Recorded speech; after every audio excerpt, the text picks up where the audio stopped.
Hi అండి అందరికీ. జొన్న చేను వేసాం కదా ఇవి.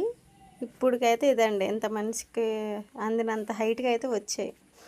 ఇప్పుడు ఏం చేస్తున్నారంటే గుళికలు వేస్తున్నారు. ఆ గుళికలు ఎందుకు వేస్తున్నారంటే చూడండి, జొన్న చేను ఉన్నాయా, ఆకులు అన్నీ కొరికేస్తున్నాయి అందులో ఉన్న పురుగులు అనేవి.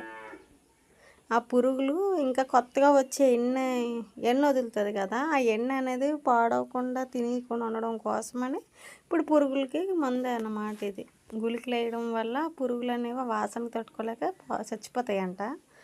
ఇంకా ఇవన్నీ కొరికేసేయండి. ఆల్రెడీ ఇవంతా కొరికేసింది, కొత్తగా వచ్చినా కూడా తినేస్తాయి అని చెప్పి వేస్తున్నారు. ఇంకా ఇంతకుముందే మేము వేసి ఉండాల్సిన ఇన్ని రోజులు పెద్ద పెద్ద వర్షాలు పడ్డాయి, భూమిలో కాలు దిగిపోద్దని వేయించలేదన్నమాట. ఇంకా ఏంటంటే ఇప్పుడు ఇలా వేస్తున్నారు కదా, ఈ గుళికలు అనేది వాసన వస్తాయి అన్నమాట. అందుకే ఇలా డబ్బాల్లోని వేయించి క్యాప్కి చిన్నగా కన్నం పెట్టి అందులో నుంచి వేయిస్తున్నారు. దానివల్ల ఏంటంటే కొద్దిగా వాసన తగ్గుతుంది కదా వాళ్ళకు కూడా వేసినప్పుడు.